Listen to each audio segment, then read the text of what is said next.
आप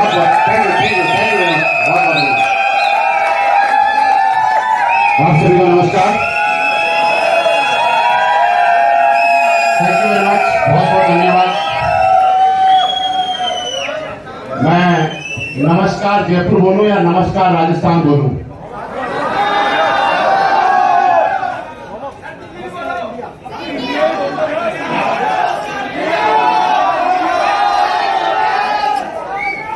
नमस्कार जयपुर, नमस्कार राजस्थान, नमस्कार हिंदुस्तान।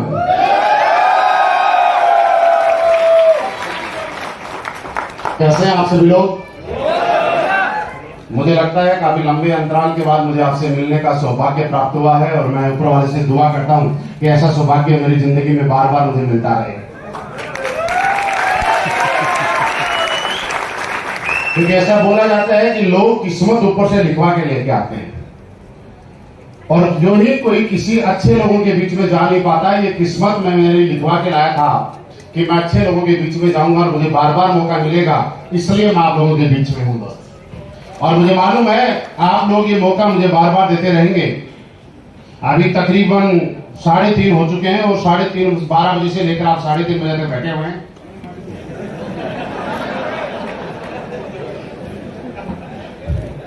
क्या हुआ?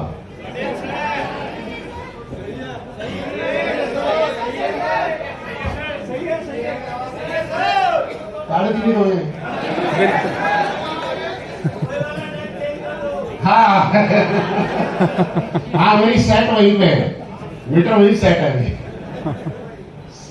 देखिए समझदार के लिए इशारा काफी होता है, कुछ समझ जाते हैं कुछ नहीं समझते।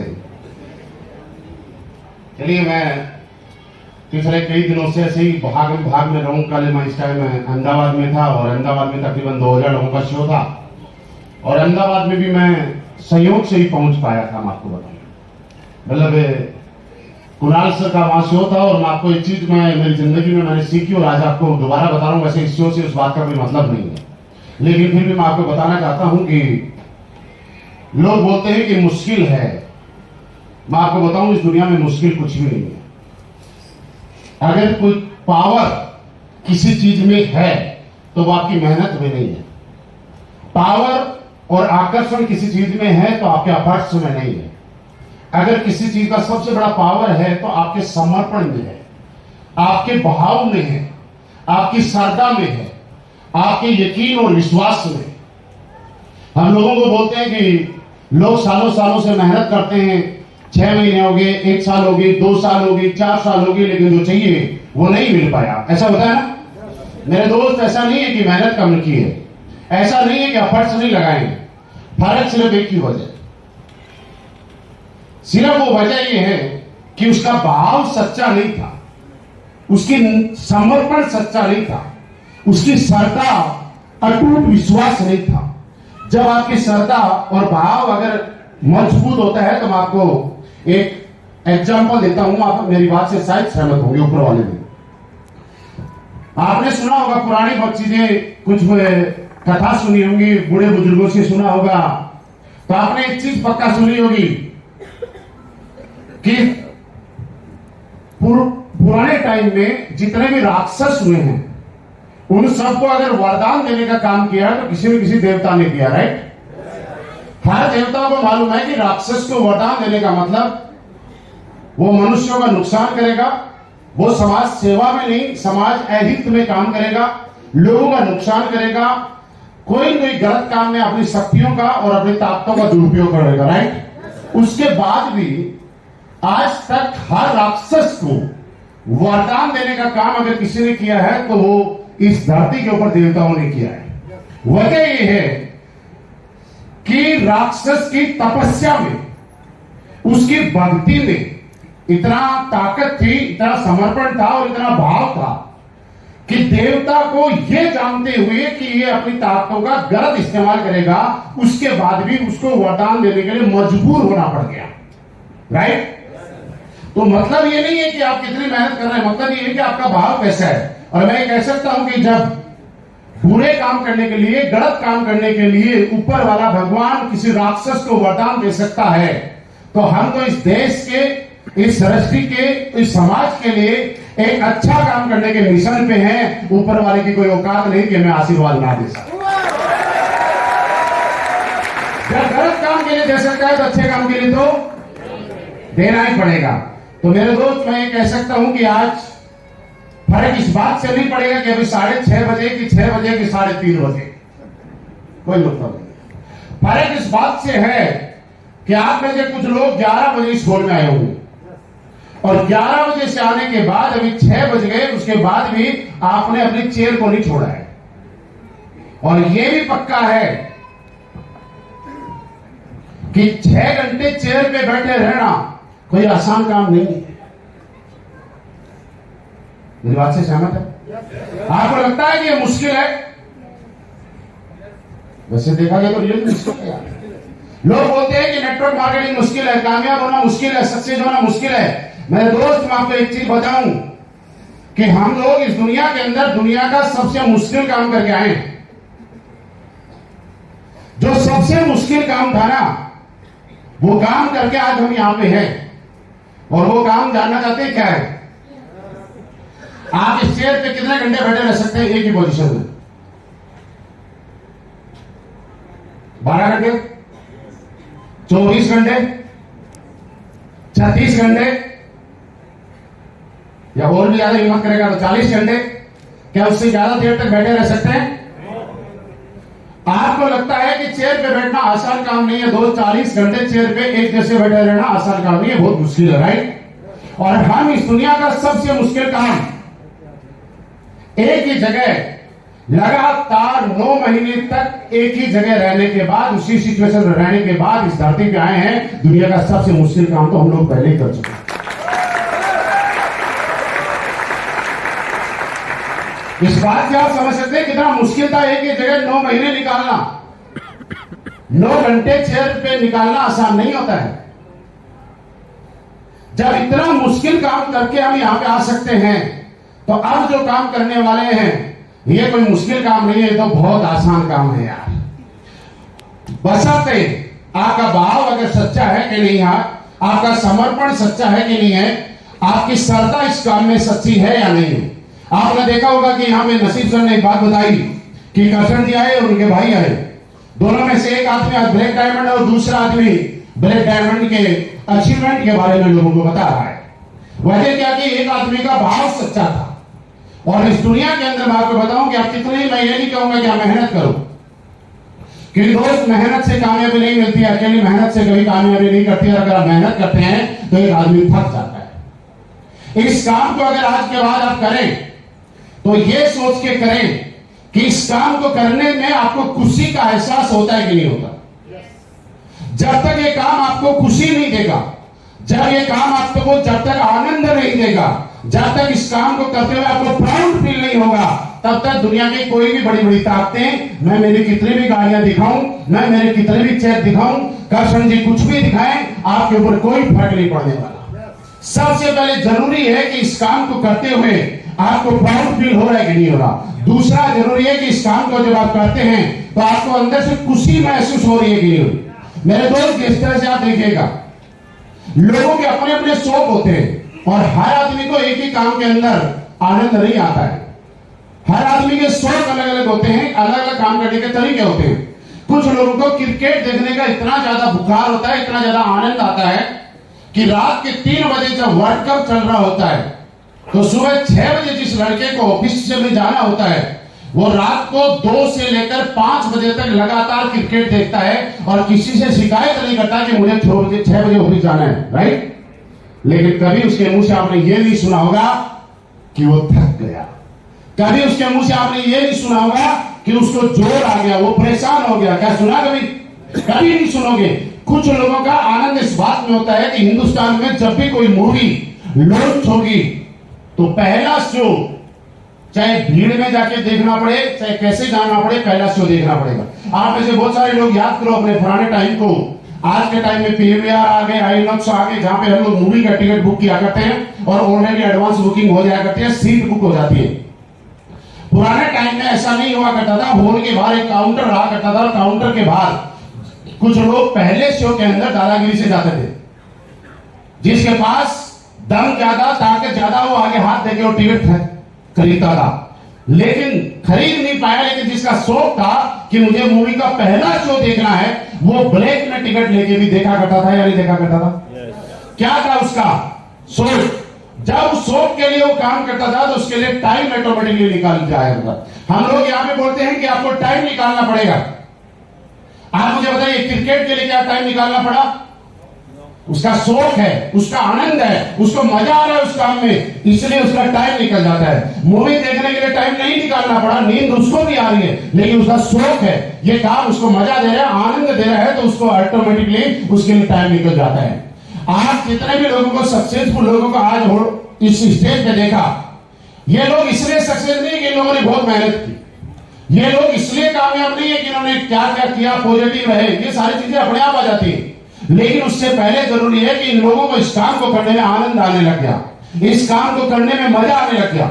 आज मैं 30 के 30 दिन की बात करूं या नहीं करूं, बात अलग है, लेकिन मैं आपको एक बात बताना चाहता हूं कि मैं आपको मोटिवेट करने के लिए आपके सामने नहीं, मैं आपको ये प्रेरित करने के लिए नहीं हूं कि आप सेल निकालिएगा और आप सेल निकालेंगे तो मेरा चेक बड़ा हो जाएगा। अगर ये गलत फहमी है तो आप निकाल दीजिएगा। मैं आपको ये बताना चाहता हूं कि यहां पे बैठे हुए 4-5 लोगों को अगर छोड़ दिया जाए तो यहां बैठे हुए A to Z लोग जब आप ज्वाइन हुए थे उससे पहले मैं कैंपिंग में था। मुश्किल से 3-4 लोगों के अलावा सब को छोड़ देता हूं तो यहां पे बैठा हुआ हर आदमी जब इस हॉल में आया था, इस मीटिंग में आया था, किसी भी पहली AWPL की मीटिंग में आया था, जब पहली बार फॉर्म भरा था, पहली बार रजिस्ट्रेशन कराया था, उससे पहले से मैं कैंपिंग पे था, उससे पहले से मैं जैगवार में हूं। तो ये बात बिल्कुल निकाल दीजिए कि आज मैं आपके सामने आपको मोटिवेट करने आया हूं। लोग, मैं आपको यह कहने आया हूं कि आप सेल ज्यादा भेजिए, मैं आपको यह कहने आया हूं कि आप सेल ज्यादा भेजोगे तो मेरा चेक बड़ा बनेगा। तो ये बात आप निकाल दीजिए। मैं आपके साथ निस्वार्थ भाव से आपके सामने हूं। मैं आपसे जो बात करता हूं मेरे किसी भी स्वार्थ के लिए नहीं, मैं निस्वार्थ भाव से काम कर रहा हूं, वो इसलिए कर रहा हूं और आपको भी करना चाहिए। आज जब लोग मुझे पूछते हैं कि सर इतना बड़ा नेटवर्क हो गया, क्या वजह है कि आप 30 के 30 दिन ग्राउंड पे रहते हैं? मैं आपको भी बताऊं कि मेरे घर में मैं मुश्किल से महीने में 4 से 5 दिन रह जाऊं तो बहुत बड़ी बात है। 25 से 26 दिन होटल में रहने का मौका मिलता है। मतलब होटल में घर की तरह रहते हैं और घर में होटल की तरह रहते हैं। घर में जाते हैं, जब कपड़े गंदे हो जाते हैं तब वो कपड़े बदल के बैग में चेंज करके ले आते हैं। मैं कल मेरे बैग को देख रहा था और बैग को देखने के बाद मेरे मन में ख्याल आया कि लोग पूरे जीवन के अंदर इतनी बार फ्लाइट में नहीं बैठते जितनी उससे ज्यादा बार तो मेरा बैग जो है वो फ्लाइट की यात्राएं कर चुका होता है। वो भी सोच रहा होगा यार किस खुश नसीब वाला हूं कि मैं कितनी बार फ्लाइट की यात्रा कर रहा हूं। लेकिन ये है, यहां पे जितने भी लीडर हैं मैं उनको ये कहना चाहता हूं कि मेरे दोस्त, काम यहां पे जैसे बताया गया था वैसे करना ही पड़ेगा। आप लोगों की तरह मैं इस इंडस्ट्री के अंदर आया था, मैं रहने वाला यहाँ आपके पास का ही हूँ, सिलचर डिस्ट्रिक्ट का रहने वाला हूँ। मैं इसी जन्मभूमि आपकी है, यही जन्मभूमि मेरी है, यही रेत पे मैं पल बढ़ा हूँ। बचपन में क्या क्या किया क्या क्या नहीं किया वो बात नहीं बताना चाहता। मैंने लाइफ में कभी पढ़ाई के ऊपर इतना ज्यादा फोकस नहीं किया जितना हम आज के माँ बाप अपने बच्चों से करवाते हैं। आज के मम्मी पापा बच्चों को बोलते हैं 90% लेके आना, 80% लेके आना, फर्स्ट आना, सेकंड आना। और मेरा विचार अलग था और मेरे विचार में आप जैसे बहुत सारे लोग हैं इसलिए मेरे विचार बन जाएंगे। मैं आज भी कहता हूं कि कम से कम इतना नंबर आना चाहिए कि उस नंबर की वजह से आप अगली क्लास में चले जाएं।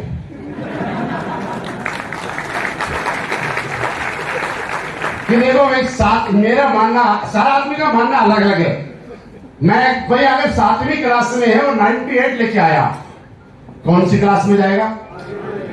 अच्छा, कोई 7वीं क्लास में और 34% ले आया, 33 पे होता ना पास, हमारे टाइम में तो होता था, अब आगे पीछे हुआ, अब फिर कम पड़ जाता तो ग्रीस भी लग जाता है। कई बार लगाया मेरे, इसलिए मेरे को व्यक्तिगत अनुभव बहुत अच्छा है इसका। तो 33%, 34%, 35% अगर लेके आ गया तो कौन सी क्लास में जाएगा? मैं मानता हूं जो 98% लाके भी 8वीं में जाना है। तो बच्चों को इतना परेशान मत करना आज के बाद, इतने माँ बाप यहाँ बैठे हैं कि वो 98 लेके आएंगे।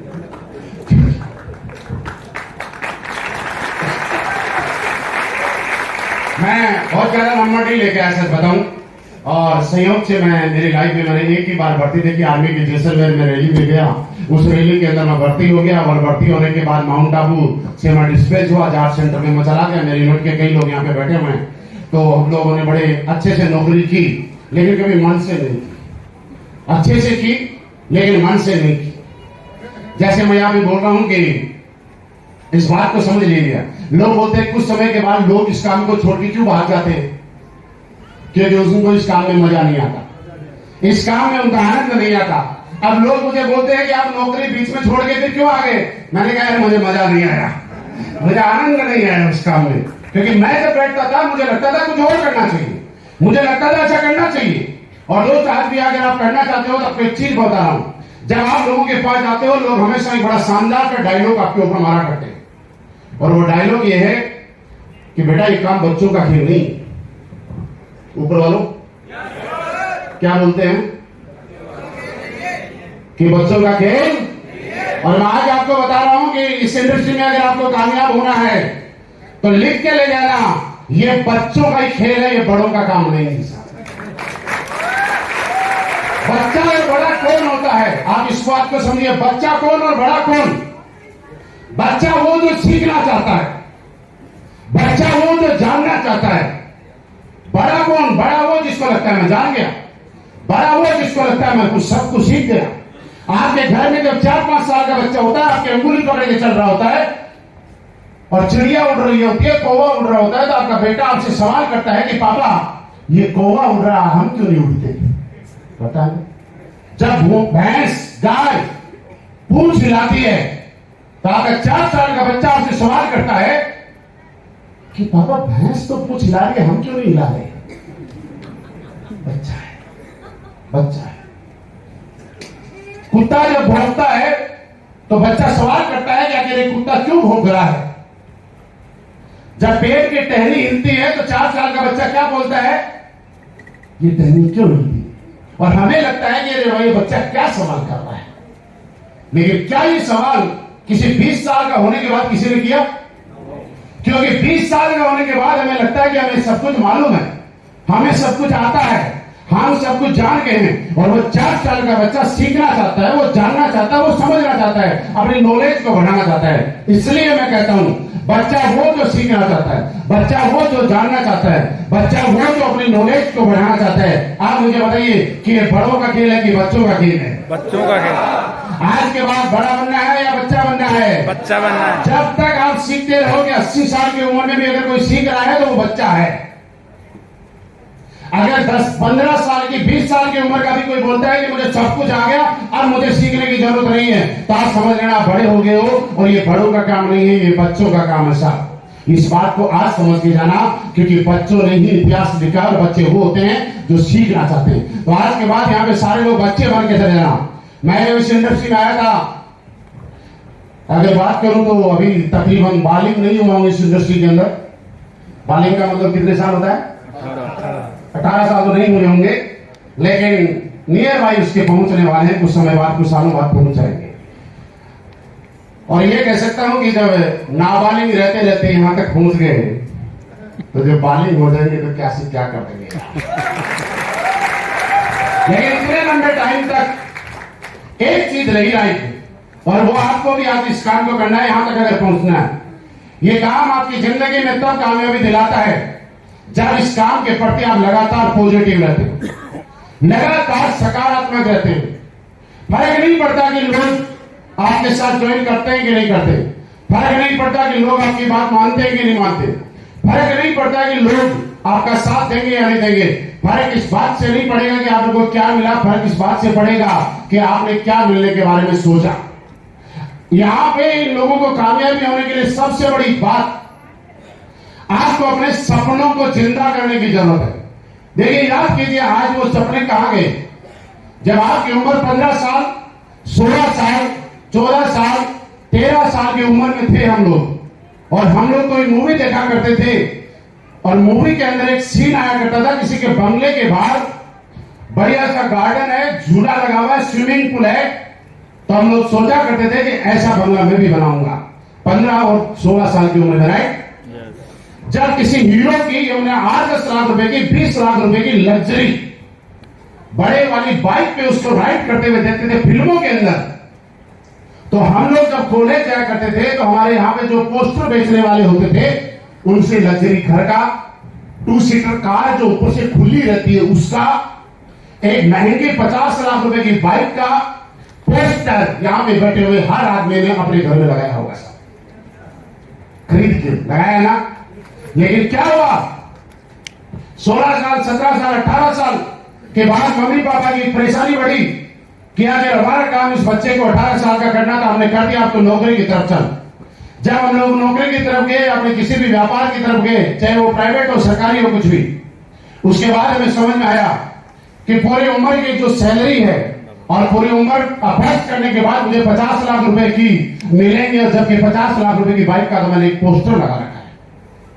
मैं जो गाड़ी का मैंने पोस्टर लगाया उधर, बाद में उसको गूगल पे जब सर्च किया, और आपको मैं बताऊं कि हमें से ज्यादातर लोगों ने आज तक सर्च ही नहीं किया कि वो जो बंगला का फोटो हमने घर पे लगाया था उसकी रियल कॉस्ट क्या थी, जिस बाइक का पोस्टर हमने लगाया था उसकी रियल कॉस्ट क्या थी, जिस कार का ओपन वाली कार का पोस्टर लगाया था उसकी रियल कॉस्ट क्या थी। जब गूगल पे खोल के देखा 10 करोड़ 12 करोड़ 8 करोड़ 5 करोड़, तो हमें लगता कि ये हमारे बस की बात नहीं है। और धीरे धीरे धीरे धीरे 16 साल के सपने 32 साल 35 साल और 40 साल के अंदर आते थे हमारे खत्म हो गए। हम लोगों ने ये सोचना शुरू कर दिया कि कैसे जैसे महीना निकल जाए, 20 तारीख आ जाए, 20 के बाद 5 दिन किसी से उधार मांग के गुजारा कर लेंगे, अगले महीने सैलरी मिलेगी, पैसा आएगा तो पिछले महीने का कर्जा चुक जाएगा, फिर कुछ पैसा बचेगा, उससे अगले महीने का काम निकाल लिया जाएगा। और एक मिडिल क्लास आदमी के परिवार की जिंदगी में नियमित होता क्या है, जब उसका काम अगर बढ़िया से चलता है लेकिन उसके घर में कोई भी शादी फंक्शन बर्थडे कुछ भी आ जाए, हर आदमी या तो लोन लेता है या उधार लेता है। मेरी बात से सहमत आप? मैं आज आपको ये कहने आया हूं दोस्त कि आप आज ये सोच के जाइएगा कि ज्यादा मेहनत तो नहीं, लेकिन यार 4 साल अपनी जिंदगी के AWPL को देने के लिए आप आज कमिटमेंट करके जाना, और वैसे ही लेके जाना, वैसे ही लेके जाना, और उसी श्रद्धा और उसी भाव से कसम आपको जिस भगवान को मानते हैं उसकी बात कर रहा हूं मैं। आज जिस भी अल्लाह गॉड वाहिगुरु जिस भी भगवान को मानते हैं ना, लोगों को उसके अंदर एक श्रद्धा होती है, भाव होता है। और आपने एक रियल देखा होगा, लोग सालों सालों से शनिवार को पीपल के पेड़ के नीचे तेल का दीपक जलाते हैं। आज तक उस तेल का दीपक जलाने से किसी की एक विशेष एक मनोकामना पूरी नहीं हुई, एग्री? लेकिन आज तक उस भगवान के प्रति वो आदमी नेगेटिव नहीं हुआ। पीपल के पेड़ के चारों तरफ धागा मानते हैं, कोई विश पूरी हुई या नहीं हुई क्या फर्क पड़ता है, लेकिन आज तक उस भगवान के प्रति वो इंसान नेगेटिव नहीं हुआ, राइट? आप जब किसी भी मंदिर में गए हैं, किलोमीटरों तक लंबी लाइन लगा दी, आपको 12 घंटे लाइन में लगने के बाद दर्शन करने का मौका मिला, लेकिन 12 घंटे तक दर्शन करने का मौका मिलने के बाद आप नेगेटिव नहीं हुए कि अरे बेकार भगवान है। जब 12-12 घंटे वेट करवाते हैं तो हम इनके घर पे अगली बार से नहीं आएंगे, क्या किसी के मुंह से आवाज निकली आज तक? लेकिन वो 12 घंटे का वेट आपको थकाया नहीं, वो 12 घंटे का वेट आपको हतोत्साहित नहीं किया, उसने डिमोटिवेट नहीं किया, क्योंकि उस भगवान में अपनी श्रद्धा थी, आस्था थी, समर्पण थी। और वही चीज लोग बोलते हैं 4-5 साल पैशन से रखना है, दोस्त पैशन से आपको रखना है, तो उस तरह से जिस तरह से आप जिस भगवान को मानते हैं, जिसको भी मानते हैं, जिसमें भी आपकी श्रद्धा है, उसके प्रति जितना समर्पित रहते हैं। क्या आप 10 बार किसी भगवान के दर पे गए और किसी आदमी ने आपको बोला अरे भगवान भगवान तो बेकार होते हैं, इनके यहां जाने से कुछ नहीं मिलता, तो क्या उस भगवान के प्रति आप नेगेटिव हो जाते हैं? बोलो सारे लोग ऊपर वालों नेगेटिव हो जाते हैं? नो। आस्था तो परमानेंट बरकरार रहती है ना हमारी। मेरे दोस्त, जिस दिन ये वाली आस्था आपके अपलाइन के प्रति, ये वाली आस्था आपके सिस्टम के प्रति, यही वाली आस्था आपकी कंपनी के प्रति, प्रोडक्ट के प्रति आ जाएगी, उस दिन मैं कह सकता हूं दावे से कि भगवान के किसी दर के ऊपर जाने से आपकी मुराद पूरी हो या ना हो, 5 साल यहां पे माथा टेक लेना, आपकी नहीं आपकी 3 पीढ़ियों की मुराद पूरी होगी। क्योंकि यार साथ साथ देखिए, आपने जितने लाइन पे सुना, आज लोग इतनी बड़ी बड़ी कृष्ण जी की गाड़ी की कीमत मालूम है क्या है? 1 करोड़। 100 की गड्डी लेना, एक तराजू में रखना, 100 की छोड़ो, केवल 500 की गड्डी भी ले लेना, 200 की भी ले लेना, 100 की भी ले लेना, एक तराजू में रखना, दूसरी साइड में कृष्ण जी को बैठा देना।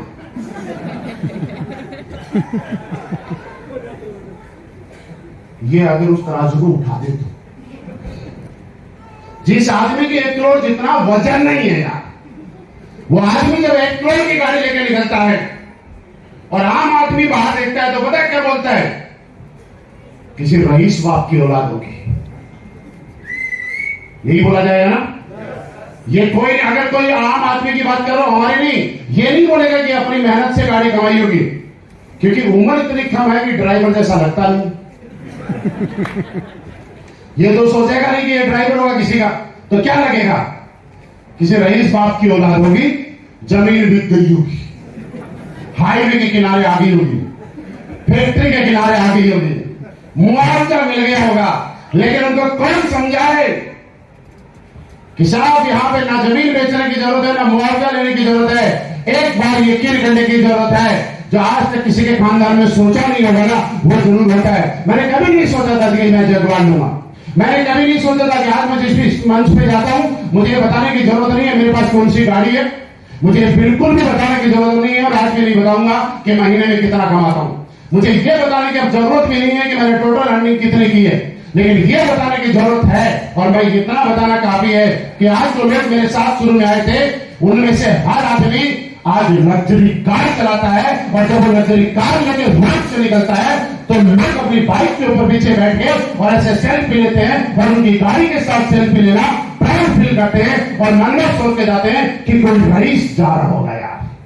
बस मेरे लिए ये आज मेरी टीम के अंदर, जब मैं कभी सोचा करता था कि मेरे पास जैगवार आएगी, और मैं आपको बताऊं कि आपकी जिंदगी की सबसे बड़ी प्रॉब्लम क्या होगी? जब हम लोग लगातार मेहनत करते हैं तो हमारे घर वाले, परिवार, दोस्त, हमारे हितैषी हमें बोलते हैं कि नहीं यार ये काम ठीक नहीं है, कोई और काम कर ले। ऐसा बोलते हैं कि नहीं बोलते? मुझे बताओ दोस्त, आपको एक चीज मैं बताना चाहता हूं, या तो आप बात मानना या मत मानना, लेकिन एक चीज बताना चाहता हूं, आज के बाद अपने माँ बाप, भाई बहन, परिवार, दोस्त, रिश्तेदार, उनसे जितना प्यार, मोहब्बत, सम्मान जितना आज से पहले करते थे, उससे ज्यादा करना आज के बाद मेरे कहने से। लेकिन जिंदगी में सब कुछ उनको देना, हर चीज का हक देना, लेकिन एक हक का भी मत देना, और वो हक ये है कि AWPL के अंदर आप अगर कामयाब होते हैं तो उनको सलाह देने का हक गलती से कभी मत दे देना। अगर AWPL में सक्सेस होने का हक आपको अगर किसी को देना है तो एक आदमी को, और वो आपके लाइन ऑफ स्पॉन्सर में आपका एक्टिव अपलाइन होना चाहिए, वो आपका सक्सेसफुल अपलाइन होना चाहिए। इसके अलावा किसी माइक के लाल को हक मत दे देना कि वो आपको सलाह दे सके, ये गलती कभी मत करो। हम लोग गलती क्या करते हैं? मेरे पड़ोस में कोई बड़ा रईस बैठा है, पैसे वाला है, उससे मैंने सलाह ले ली। मेरे दोस्त रईस फैक्ट्री का मालिक हो सकता है, क्या वो ये बता सकता है कि लोगों को कैसे जोड़ा जाएगा? कोई रईस है जिसकी बहुत बड़ी होटल है, होटल का मालिक है, 5 स्टार होटल का, क्या वो आपको ये बता सकता है कि ब्रोंज कैसे बना जाता है? कोई कुछ भी होगा, आपको ब्रोंज से ब्रांड एम्बेसडर बनने का रास्ता सिर्फ इन लोगों के अलावा और इस दुनिया में कोई दिखा नहीं सकता। ये हक सिर्फ आप अपने पास रखना और किसी को मत देना। और मैं आपको बताऊं कि नेगेटिव होने वाली चीजें, किसी को सफलता जल्दी मिलती है तो किसी को लेट भी मिलती है, लेकिन याद रखना सक्सेस जितनी देर से मिलती है ना उतनी ही परमानेंट होती है। जितनी जल्दी मिलती है वो टेम्परेरी होती है। ये उसी फसल और उसी पेड़ की तरह है कि जो फसल 3 महीने में पक जाती है, 3 महीने के बाद हमें दोबारा से मेहनत करनी पड़ती है उसकी। लेकिन जो पेड़ 6, 7, 8 साल में फल देना शुरू होता है, उसके फल और उसकी छाया हम और हमारे बच्चे भी खाते हैं। आपको अगर समझना है इस इंडस्ट्री को तो ऐसे समझिएगा।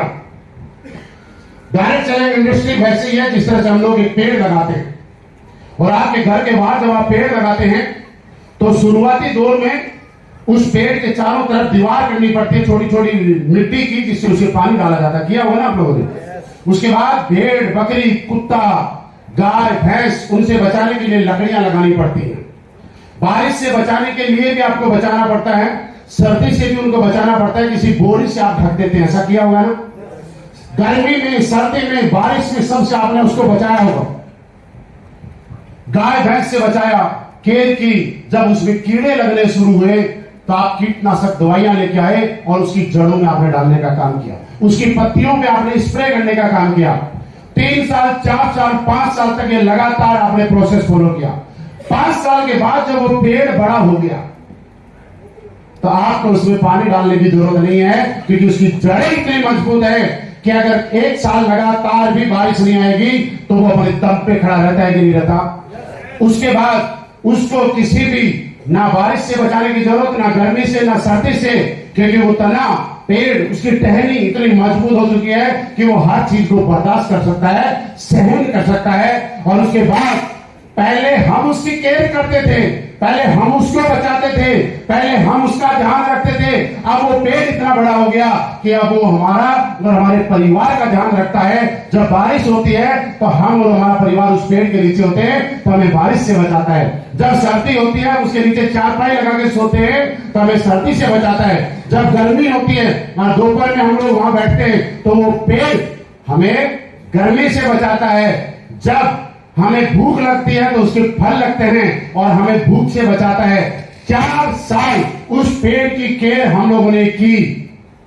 हम लोगों ने उसको बारिश से भी बचाया, कुत्ते बिल्ली से बचाया, भेड़ बकरी से बचाया। और 4 साल के बाद अगले सालों सालों तक वो पेड़ अपना कर्जा चुकाता है और वो जिंदगी भर के लिए हमें और हमारे परिवार को बचाने का काम करता है कि नहीं करता। ये इंडस्ट्री भी वैसी ही है। 4 साल तक आप लोग केयर कीजिएगा यहाँ पे, अपने टीम की, अपने आप की। यहां पे भी मैंने बोला गाय भैंस कीटनाशक दवाइयां, कीटनाशक कीड़े, आपको नेगेटिव करने के लिए बहुत सारे सक्सेसफुल लोग आपको मिलेंगे, क्योंकि आप जिनकी बातें सुन के अगर नेगेटिव हो जाते हैं तो मैं उनको सक्सेसफुली बोलूंगा। ऐसे ऐसे सक्सेसफुल लोग मिलेंगे, आपको मिलते होंगे। मैं कई बार फ्लाइट में जाता हूं, कई बार एयरपोर्ट पे बैठा रहता हूं, कई लोग खाली टाइम के अंदर बात कर रहे होते हैं, यार सरकार तो बड़ी बेकार है, क्या हालत कर दी अर्थव्यवस्था की, संभाले अर्थव्यवस्था नहीं संभल रही है। कितनी अर्थव्यवस्था बढ़ गई, खराब हो गई, महंगाई किस कदर बढ़ रही है। इन लोगों ने तो पिछले 8 साल में देश को बर्बाद करके रख दिया। शाम को पता चलता है भाई साहब के पास आलू लाने के पैसे नहीं है। सुबह जो दाल बनाई थी ना वो शाम को थोड़ी गाढ़ी हो गई, तो वाइफ को बोलता है एक काम कर, उस दाल में थोड़ा पानी डाल और दोबारा से गर्म कर। जब घी को गर्म करना होता है तो गैस पे नहीं करता, दोपहर में 1 बजे घर के बाहर रखता है, धूप से गर्म कर रहा है गैस बचाने के लिए। उसको ये नहीं पता कि तेरे घर की अर्थव्यवस्था कैसी है, तेरे बच्चों की फीस टाइम पे जा रही है कि नहीं जा रही, तेरे टाइम पे कपड़े आ रहे हैं कि नहीं आ रहे। लेकिन सलाह किसको दे रहा है, बात किसकी कर रहा है। इन लोगों से देश नहीं चलता। मेरे दोस्त ऐसे सलाहकार हर आदमी को पर डे कहीं न कहीं मिलते हैं, हमें भी मिलते हैं। कई लोग पुराने जब मिल जाते हैं हमें बोलता है आप क्या कर रहे हो, मैंने कहा वही काम कर रहे हैं। बोले इतने साल से वही कर रहे हो।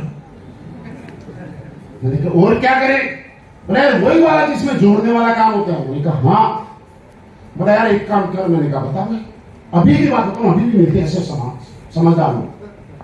बोला पैसे तो बहुत आ रहे हैं, मैंने कहा बहुत आ रहे हैं, कमा भी बहुत रही है, मैंने कहा बहुत कमा रही है। यार साथ साथ में कोई दूसरा बिजनेस शुरू कर लो, इस बिजनेस का भरोसा नहीं है। हाँ किसको सलाह दे रहा पता है, टूटी फूटी बाइक लेके आया, दहेज में मिली, आज तक उसने तेल के अलावा दूसरी चीज नहीं डाली और वो भी मजबूरी में डाली, क्योंकि बिना तेल के चलता नहीं। और सलाह का भाग है जयगवार के बराबर वाली सीट पे बैठ के। मैं उसको धीरे से बोलता हूं, उसके सर पे हाथ फेर के, मैंने कहा तेरी सलाह बहुत बढ़िया है, मैं तेरी इज्जत भी बहुत करता हूं, मैं तेरा सम्मान भी बहुत करता हूं, दिल्ली में तेरे लिए बहुत इज्जत है और कभी कम नहीं होगी। लेकिन यार मेरी एक कमी है, तो बोलता बता क्या कमी है।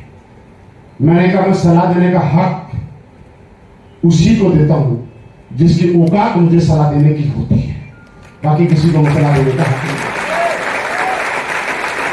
यार एक जैगुआर वाले को एक आदमी बाइक पे आ रहा है और वो सलाह दे सकता है क्या? यही मैं बताना चाह रहा हूं। दोस्त फर्क इस बात से नहीं पड़ेगा कि आप ब्रांड एम्बेसडर बने हो कि नहीं बने, फर्क इस बात से पड़ेगा कि आपके दिमाग ने सोचा कि नहीं सोचा। और आपको मैं एक बहुत काम की चीज बता रहा हूं, जितने भी लोग ध्यान से सुनना।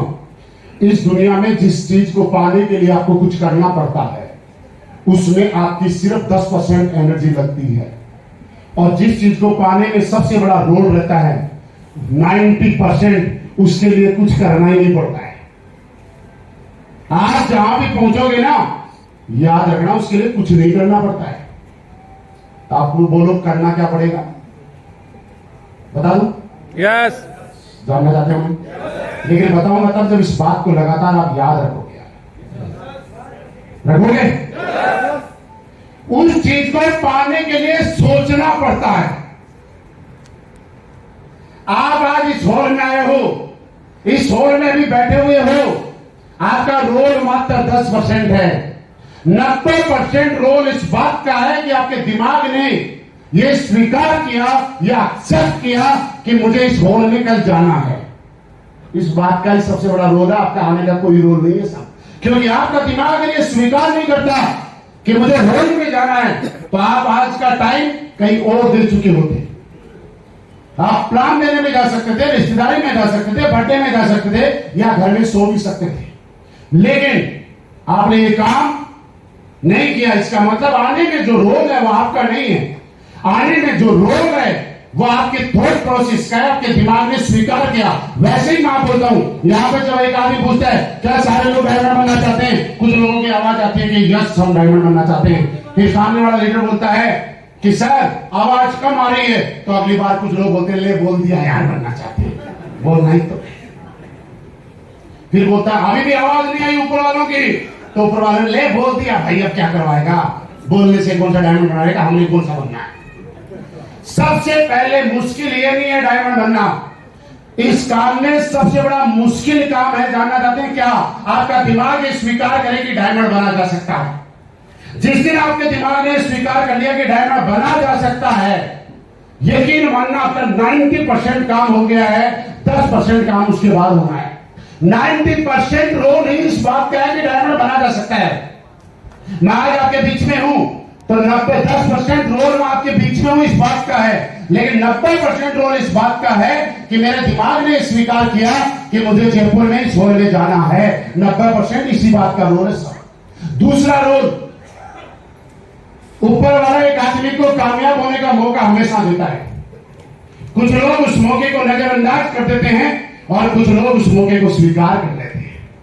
और यकीन देखिए दोस्तों, मैं आपको फिर एक बात बताना चाहता हूं, क्योंकि ऐसा बोला जाता है ऊपर वाले की मर्जी के बगैर आज तक एक पत्ता भी नहीं हिला है।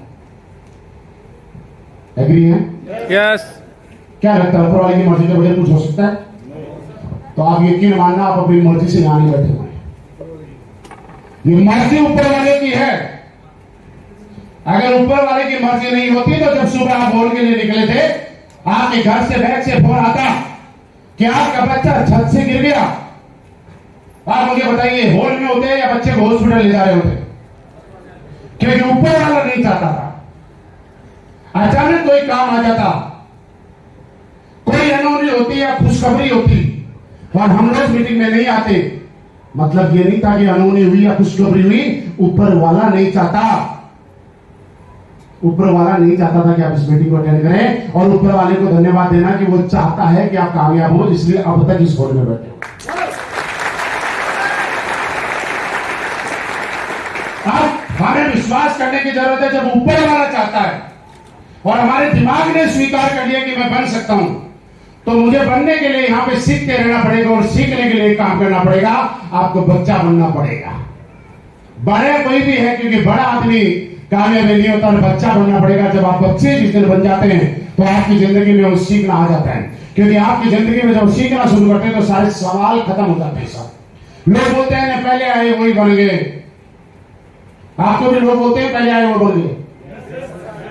मेरा एक सवाल आपसे, आप सबके दादाजी हैं, क्या लगता है आप जिंदगी में कभी दादा बनोगे कि नहीं बनोगे?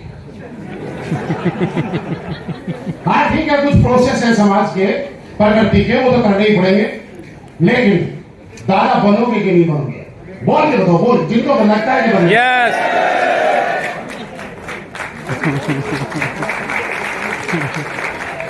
लेकिन कोई पैदा होते ही बोलते बना ले दादा, बन जाएगा क्या? नहीं। नहीं बनेगा। क्या होगा? दादा बनने के लिए उम्र कितनी चाहिए?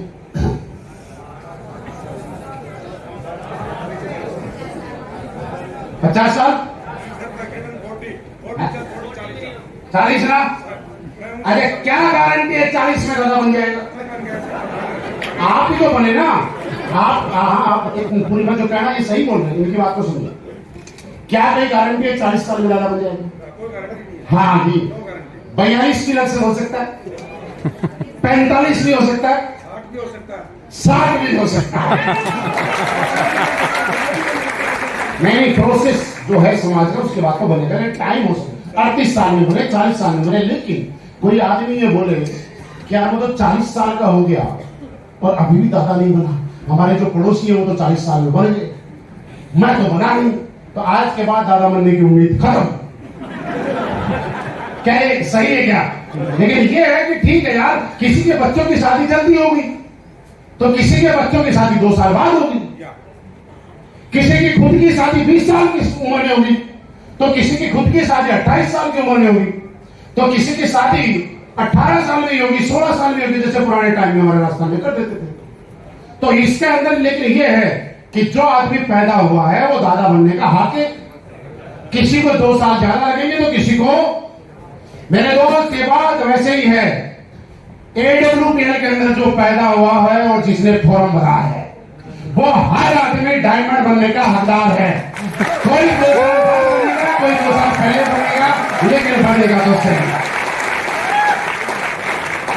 आप ये नहीं कह सकते कि देख महेंद्र जी 3 साल बना और मैं नहीं बना तो उम्मीद खत्म। तो साहब फिर तो 40 साल में दादा बन गए तो बाकी लोग सारे बोलेंगे हम तो बनेंगे, 56 तक भी लोग वेट करेंगे। प्रोसेस है, परिस्थितियां हैं और बहुत सारी चीजें हैं। वैसे ही आपके लिए भी जरूरी है कि जिस आदमी का फॉर्म भरा गया, जिसका रजिस्ट्रेशन हो गया, वो आदमी लगातार लगा रहेगा, वो यहां पे डायमंड बन जाएगा। और मैं आपके सामने प्रत्यक्ष हूं दोस्त, आज बताते हुए बड़ी खुशी है कि मैं ये कह सकता हूं कि यहां पे बोल रहे थे कि डायमंड की आन बान शान निराली होती है ना, और उसके आगे वाला लाइन क्या थी? ये ईद दिवाली कुछ नहीं होती है, डायमंड की आन बान शान निराली होती है। और हम हर बार कहते हैं उसके पास बिना क्लच और बिना गियर की लग्जरी कार होती है। और आज भी बोलते हैं डायमंड बनने के बाद फ्री हो जाएंगे। आज भगवान के लिए डायमंड बने ना, आपके पास कौन सी गाड़ी है? ओडी है, समझना। आपके दोनों पैर काम करते हैं कि एक ही पैर काम करता है जो गाड़ी चलाते हैं? एक पैर फ्री है। जिसके पास अल्टो है उसको कभी क्लच भी दबा रहा है, ब्रेक भी दबा रहा है, क्लच भी दबा रहा है, ब्रेक, दोनों पैर मेहनत में लगे हुए हैं। इन्होंने एक पैर फ्री कर लिया। दूसरा, जब गियर डाउन करने पड़ते हैं तो आदमी का क्लच दबाता है, गियर डाउन करता है, गियर अप करता है, गियर डाउन करता है, गियर अप करता है, करता ही नहीं करता। आपको याद है आपने गियर कब डाला था?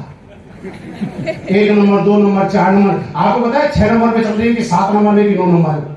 वो गाड़ी ने अपने इनका काम ले लिया आपने, वो खुद ही तो 2 नंबर में चलती है, खुद ही 9 नंबर में चलती है। जब जैसी जरूरत होती है गियर अपने आप कन्वर्ट हो जाता है। तो आप मुझे बताइए फ्रीडम है कि नहीं है?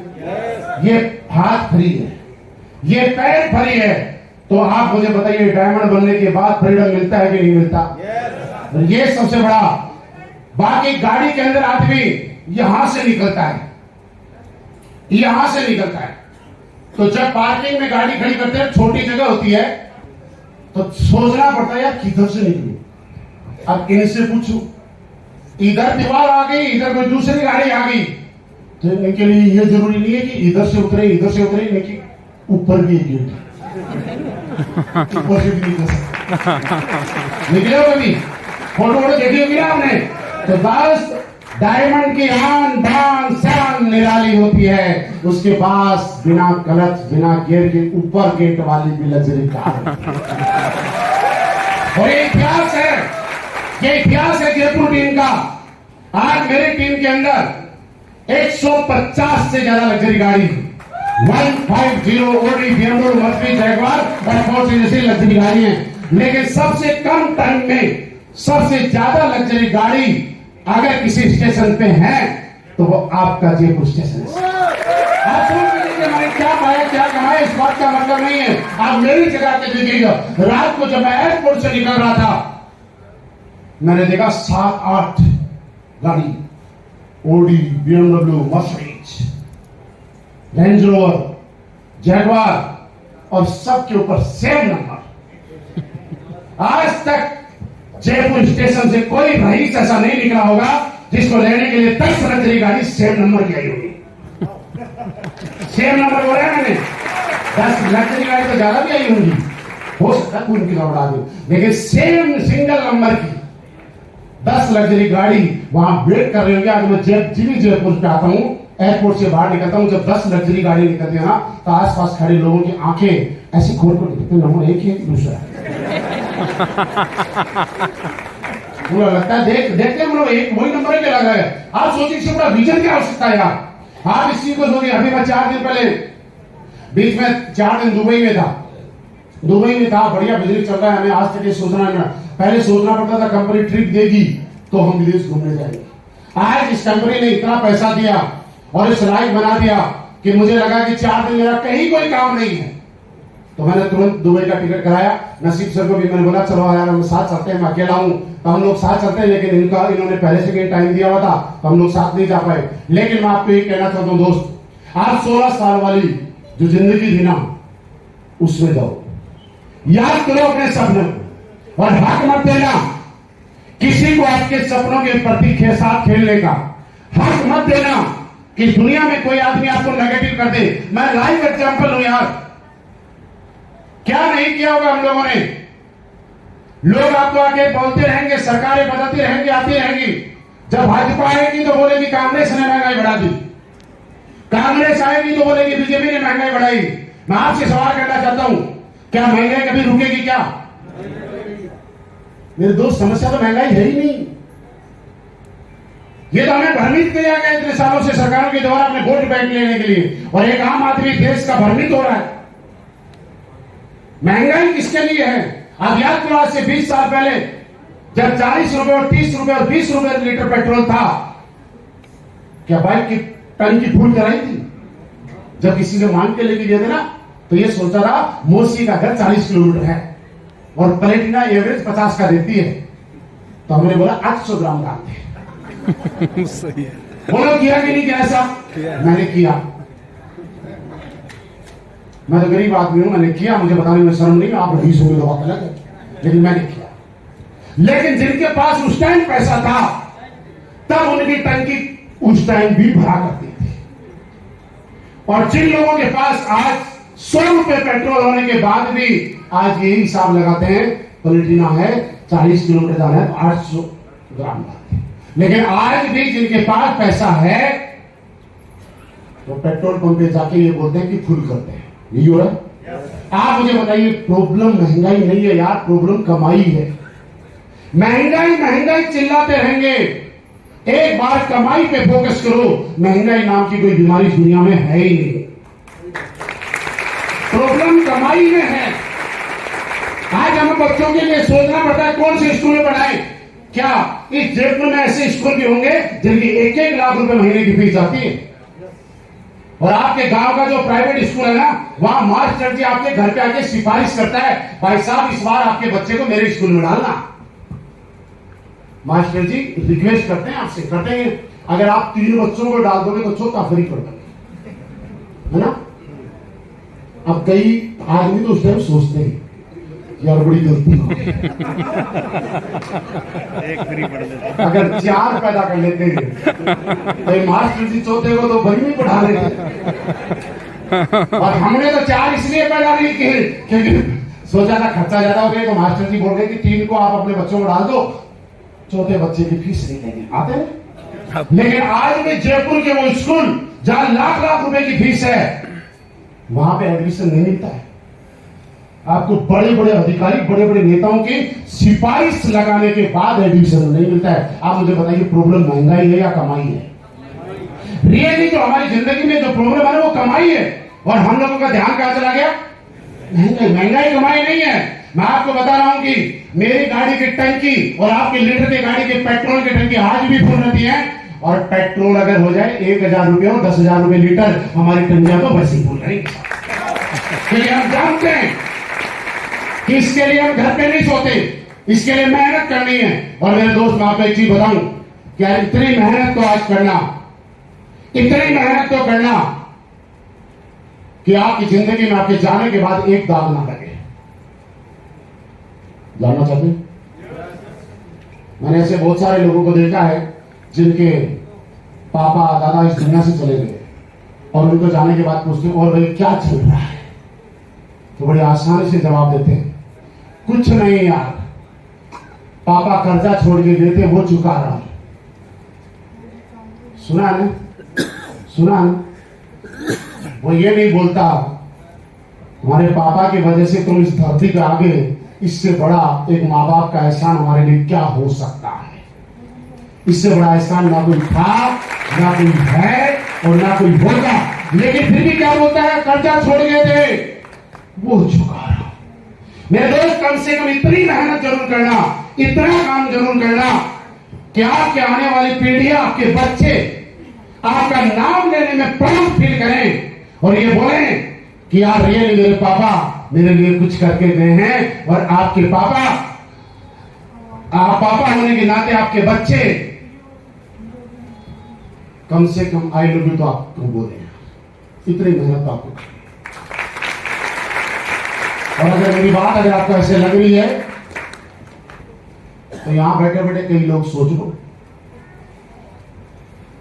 इस दुनिया में से बहुत सारे लोग हैं, इस फोन में बैठे भी बहुत सारे लोग हैं, बुरा मत मानना। पिछले 6-7 साल में अगर वो गिनेंगे ना, उनकी वाइफ ने कितनी बार आई लव यू बोला होगा, तो शायद पिछली बार आई लव यू वाइफ ने कब बोला था पिछले 7 साल में, तो ऐसा लग रहा पिछले 7 में तो बोला ही नहीं, 8वें साल में जब एक बार शादी होकर आई थी उसके बाद ही बोला था। भाई हंसो मत, सारे अपना अपना मंत्र कर लेना। और एक प्रॉब्लम वही है, कांता मैडम ने बात बता दी थी यहाँ पे बड़ी अच्छी सी, कि आई लव यू जब जितना ज्यादा पैसा कमाओगे ना उतना अपने आप ही मिलता है, क्योंकि उसके लिए कुछ करना पड़ता है। तो मेरी तरफ से मैं ये चाहता हूं कि जयपुर टीम ने आज तक रिकॉर्ड बनाए हैं, आगे भी रिकॉर्ड बनाएगी। अभी जैसलमेर का टारगेट चल रहा है, आगे भी हम सारे लोग मिलकर रिकॉर्ड बनाएंगे। और दोस्त कितना काम जरूर कीजिए, देखिए कुछ तो करना पड़ेगा, यहां नहीं करेंगे तो कहीं और करना पड़ेगा। लेकिन कुछ भी करना, मेरे कहने से मैं एक चीज आपको बता के जा रहा हूं, टाइम पास कभी मत करना है, क्योंकि आपके लिए ये टाइम पास हो सकता है, लेकिन एक चीज सोच के देखना, किसी और के लिए टाइम पास नहीं हो सकता। आपकी टीम में अगर 10 लोग, 5 लोग, 7 लोग है ना, वो लोग इस कंपनी को देख के नहीं आए, मुझे देख के नहीं आए, वो लोग आपकी बातों पे विश्वास करके आए। उन लोगों ने अपने बच्चों के, अपनी वाइफ के, अपने माँ बाप के, अपने परिवार के सपने आपके साथ जोड़े और आने वाले टाइम में जोड़ेंगे। अगर इस काम को करना है तो 100% यकीन और भरोसे के साथ करना, और नहीं तो आज के बाद मत करना, क्योंकि दोस्त सब कुछ जिंदगी में मिल जाएगा। आप अंबानी बन जाना, अदानी बन जाना, लेकिन आज का जो वक्त है, किसी में इतनी औकात नहीं है कि दोबारा आज का वक्त खरीद के ला सको। आज की जिंदगी की सबसे कीमती अगर कोई चीज है तो वो एक चीज है, आपका वक्त। इस वक्त को कभी खराब मत करना, इसको कभी जाया मत करना। दोस्त, मेरे लिए यूज मत होना, आप जितने अपलाइन बैठे हुए हैं इनके लिए यूज मत हो जाना। अगर आपको करना है तो आपके सपनों के लिए काम करना है, और जब आप अपने सपनों के लिए काम करोगे तो एक चीज आपकी जिंदगी में पक्का हो जाएगी। कोई फर्क नहीं पड़ेगा डाउनलाइन ने क्या बोला, कोई फर्क नहीं पड़ेगा प्लान ने क्या बोला, कोई फर्क नहीं पड़ेगा किसी ने क्या बोला।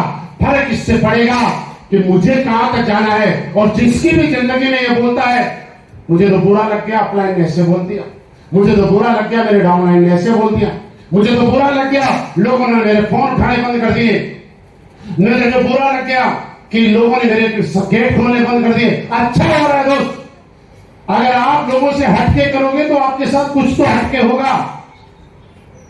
आप लोगों से बड़ा करना चाहोगे तो लोग आपसे चिढ़ेंगे, और मैं बोलता हूं चिढ़ने दो। और ये AWPL इतना ताकतवर प्लेटफॉर्म है, ये कहानी आपने पहले भी सुनी होगी, मैं दोबारा सुनाता हूं। मुझे रियली नहीं पता था कि AWPL में इतना दम है, सच बता। और ये वैसे ही है। एक बार क्या हुआ, अपने इनकी जयपुर के पास की एक दादाजी थे, उनका पोता फौज में भर्ती हो गया, तो पोते से बड़ा लगाव था, पोते के बगैर रह नहीं पाए, ट्रेनिंग का टाइम था। तो उन्होंने बोला यार पता नहीं कैसा खाना मिल रहा होगा, क्या मिल रहा होगा क्या नहीं मिल रहा होगा, चलो कुछ घी भी दे के आते हैं। तो उन्होंने घर पे घी निकाला अपने घर के भैंस का, क्योंकि बाहर तो इतना शुद्ध मिलता नहीं। तो घी लेके गए और ट्रेन में बैठ गए जयपुर से, और जाते जाते जयपुर से जैसे थोड़ी दूर बाहर निकले तो ट्रेन रुक गई। जब ट्रेन रुक गई तो RPF वाले आए, TTI वाले बोले ये क्या हुआ, किसने चैन खींच दी। तो आराम से देखा तो चैन के किनारे पे 5 लीटर का घी का वो क्या बोलते हैं, कैन बोलते हैं ना, वो लटक रहा। और जाके बोला ये घी का डब्बा किसका है। तो दाऊ जी ने बोला हाथ लगाने की जरूरत नहीं है, मेरा डब्बा है, मेरे पोते के लिए लेके जा रहा हूँ, फौज में बहुत मेहनत कर रहा है, हाथ मत लगा देना। तो उन्होंने बोला अंकल आपको जेल हो सकती है। बोला क्यों, क्या हो गया। बोला आपने ट्रेन रोक दी। बोला मैं तो आजकल ड्राइवर की सीट पे नहीं बैठा, मैंने ट्रेन कैसे रोक। बोला ये बहुत गलत है, कानून में अपराध है। बोला मैंने कर क्या दिया। बोला ये डब्बा जो है तुमने यहाँ टांग दिया उससे। डब्बे से ट्रेन रुक गई। बोला हाँ। बोला सच बताओ इस डब्बे से ट्रेन रुक गई। बोला हाँ इस डब्बे से ट्रेन रुक गई। तो ताऊ जी खड़े होकर बोलते हैं कि आज तक मैंने सुना था कि देसी घी में ताकत होती है, लेकिन आज पहली बार पता चला कि देसी घी में इतनी ताकत होती है कि इतने बड़े ट्रेन को भी रोक देता है। मेरे दोस्त मैंने भी सुना था कि डायरेक्ट सेलिंग इंडस्ट्री में ताकत होती है, लेकिन जब AWPL करना शुरू की तो पता चला कि ताकत नहीं, इसमें इतनी बड़ी ताकत होती है कि आपके एक पीढ़ी के लिए 7 पीढ़ियों की गरीबी भगा सकती है। यह प्लेटफॉर्म आपके सामने है। मेरी तरफ से आपको बहुत बहुत सब्सक्राइब है, बहुत बहुत धन्यवाद। आपका साथ और प्यार यूं ही बना रहे। Thank you very much, thank you very much, बहुत बहुत धन्यवाद।